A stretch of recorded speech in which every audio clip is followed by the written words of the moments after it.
Gonna get in the spotlight. I need the attention. That's why I'm up here. Ha. Ooh, speaking of gay, you guys heard about Aaron Hernandez? Yes. Yeah. Cool. Yeah. You know, you guys watched the Super Bowl?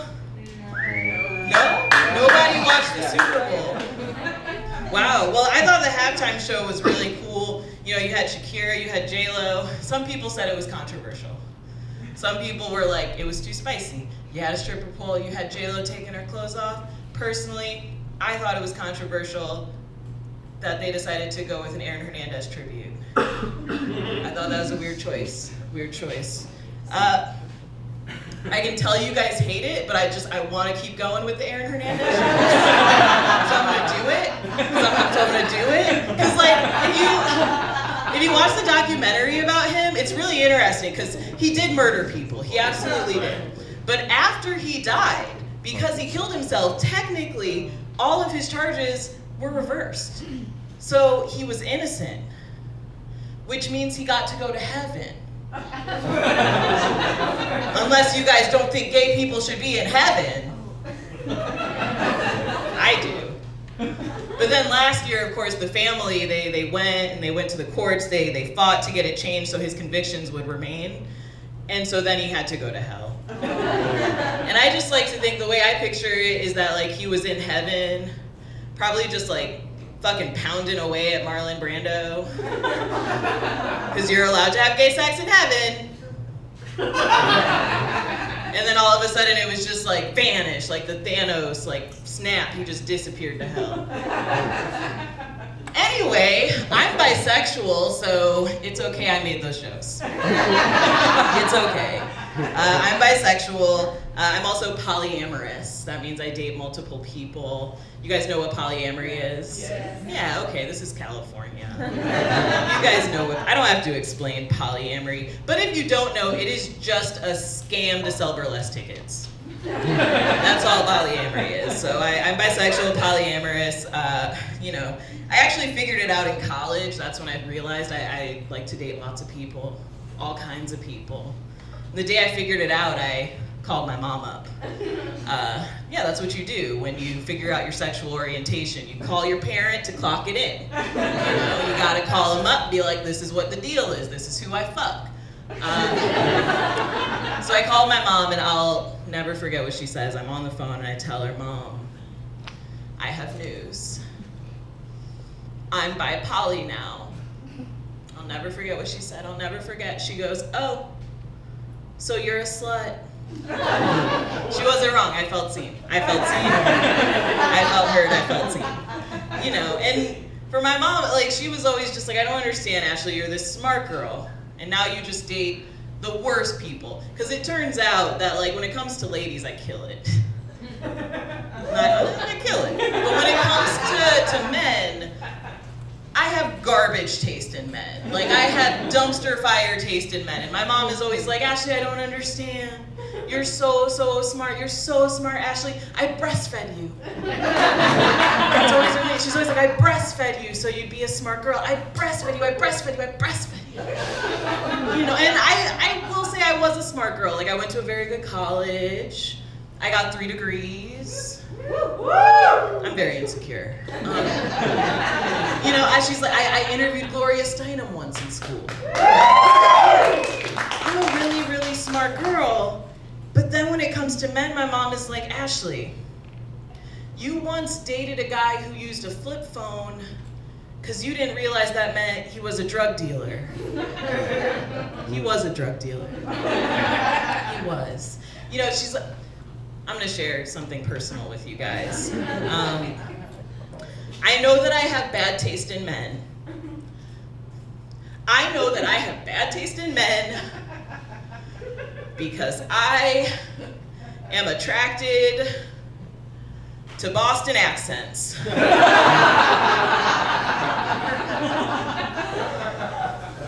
I don't mean like your Harvard boys, okay? I don't mean like your classy Ivy League boys. No, I mean you're just blue collar, like just gritty, dirty white boys. That's you know, like just a pocket car in this hog. I'm not gonna do the accent because that's appropriation.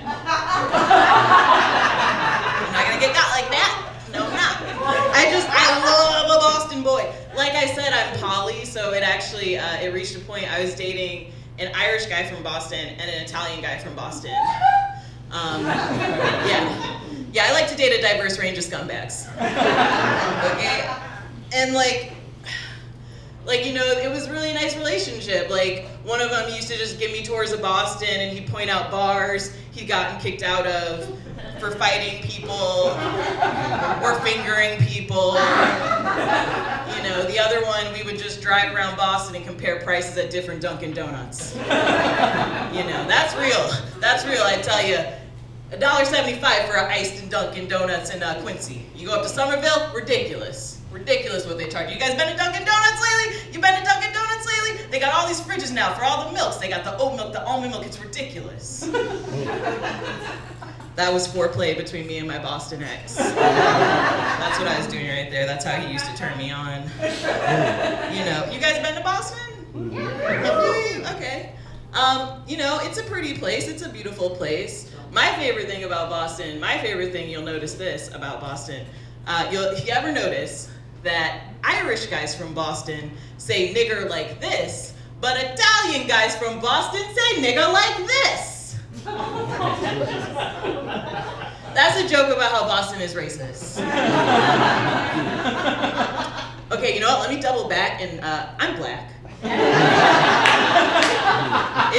I'm black.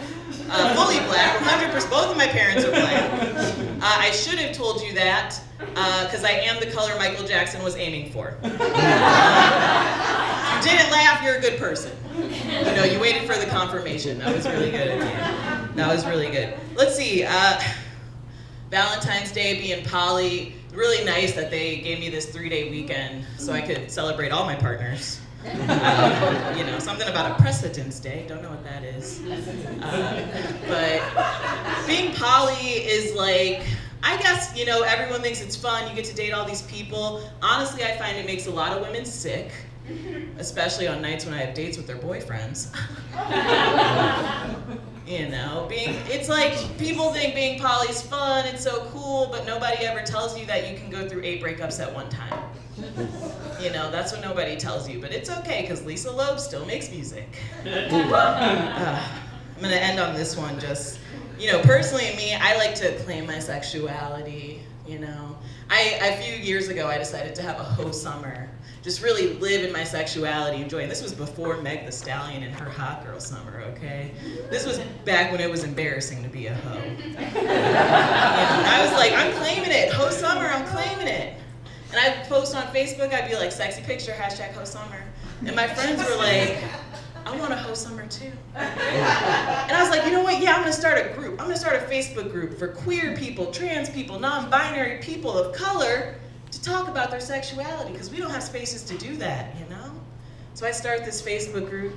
Starts off with just me and some of my friends. All of a sudden, that Facebook group is 300 people. 300 queer, diverse people talking about their sexuality, their hopes, their dreams, their relationship goals. It was beautiful, yeah, you know? And do you want to know what kind of posts you get when you put a diverse group of people in a room in a group like that? It's posts like this.